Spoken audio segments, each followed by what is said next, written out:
many months of rumors, speculation, and leaks, it's finally here.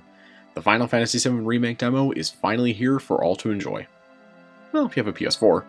But, of course, this was huge.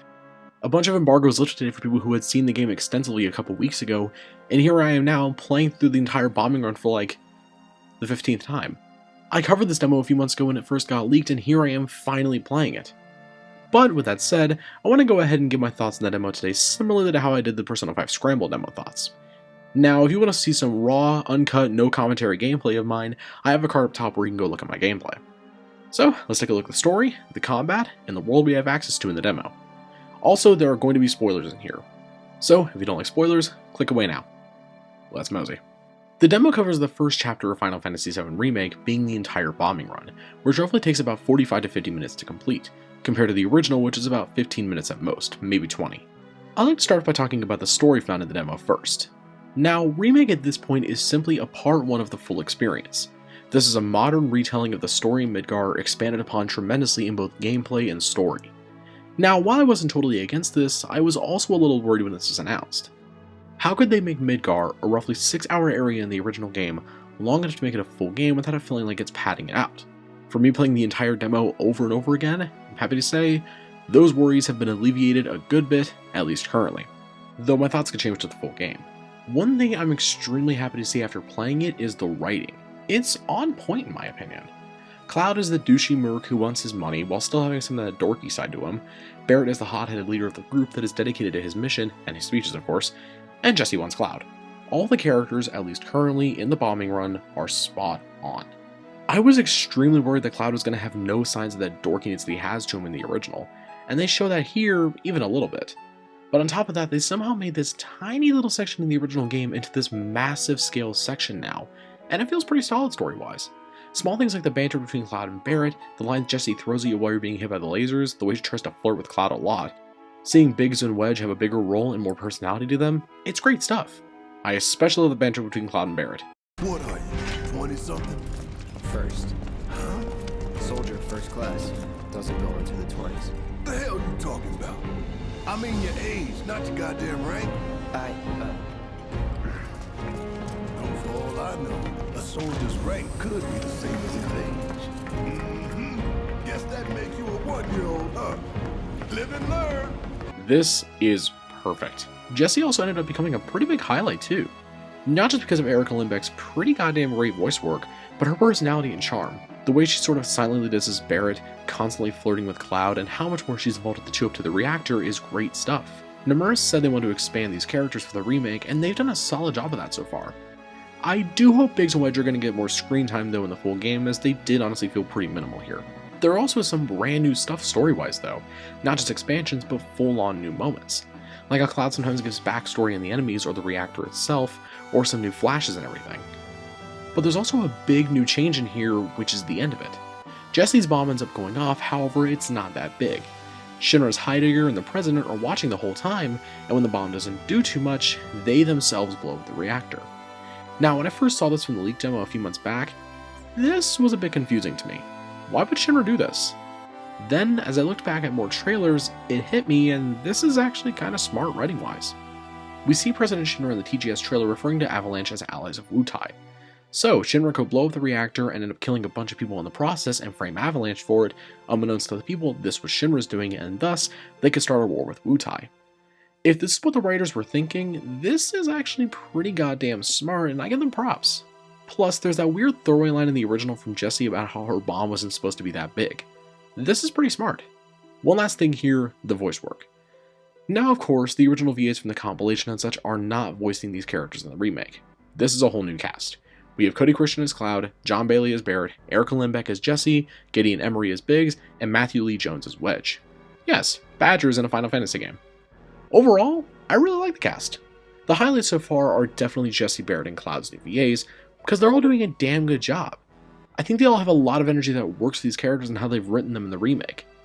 I will miss some of the compilation voice actors, but this cast is honestly great so far. I'm still going to hope the rest are about as good, if not better. Wrapping up my thoughts on the story, I'm really liking it so far. The expansions to these characters are great stuff, especially Biggs, Wedge, and Jessie, and I'm stoked to see what else they could do with them. Again, Nomura said he wants to expand these characters, and I'm wondering how else they're going to do that. Now, of course, this is just the bombing run, so there's really not too much to talk about story-wise, so we'll have to wait and see how they handle the rest of the game's story. But so far, pretty happy with it. Next up, the combat.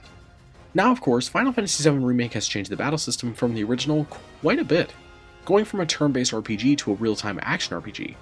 Personally, I had no issues with this when it was revealed. I like action RPGs, but I also like turn-based. Whichever it was, I'd be happy. When the game was shown off at E3 though, I was pretty intrigued. The way ATB was handled, tactical mode, switching characters, giving other characters certain commands, it looked like a blast. After playing the demo, I can easily say that the combat was the highlight of the game thus far for me. We get to play as Cloud and Barret in this demo, so no shooting your SMG with Jesse in this. Cloud was the highlight overall for me though.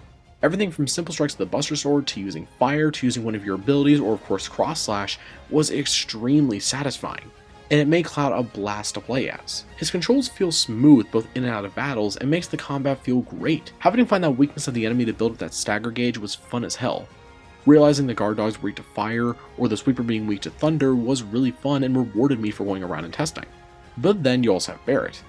I will admit I didn't personally like Barret's gameplay as much as Cloud's, but I didn't really dislike his gameplay either. Barret specializes in ranged attacks with his gun arm, and using his ATB gauge to either make his gun stronger or launch a powerful beam at the enemy made me think about what I should use at what moment. This holds true for Cloud too, with things like Braver and Focus Slash. That's the other thing too, the new ATB gauge. You have 2 bars at your disposal and they fill up as you land attacks. Timing your combos with your sword or gun in Barret's case, with say a focus thrust or a focus shot, was really satisfying.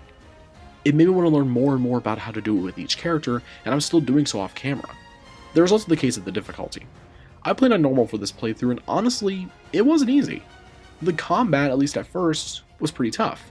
I ended up dying as Cloud in my first and second playthrough because I was still figuring things out. But when I learned that I couldn't just hack and slash my way through and that I needed to use certain strategies, find weaknesses, and play it a little slower, it made the combat feel even better. It didn't feel like it was difficult for the sake of being difficult or badly designed. It felt natural as a progression goes. The combat was easily my favorite part of the demo. The way you have to utilize giving commands out to the rest of your party to use certain weaknesses, using ATB at the most opportune moments, and timing your combos with other more powerful attacks made it amazing. I will say about the combat though, one complaint I had was the camera. I did find it a bit tough to control it at times during the combat, but there is a huge list of camera control options in the settings, so maybe I just need to test out different settings some more. But the combat was amazing. Easily the highlight of my playthrough. Let's talk about the world here that we explore, being Maka Reactor 1 before we get to some smaller stuff. Midgar in the original is very small, and honestly very linear. A big reason why it only makes up about 6 hours. In the original, it takes barely even 5 minutes to get to the elevator. In here, it took me close to 15. The bombing run in the original, 15 to 20 minutes. In here, 45 and 50 on other playthroughs that I've had. Midgar, at least from what I've played in here though, is still fairly linear, but it's not like it's a few square rooms with nothing to do. There's boxes to smash, enemies to fight, chests to find, people to flirt with, you know the usual. I really like how it's expanded here though. When you get to the gate at the top after the train pulls in, you can look down and still see the train. That's a fun detail. You can look up and see Maka Reactor 1 looking over you with that beautiful lighting. All these amazing details as well as nooks and crannies were awesome, and for how linear it was, I'm surprised how much I enjoyed it. I'm still hoping the rest of the game can live up to this as well though. I'd like to go over some smaller stuff here, starting with the music.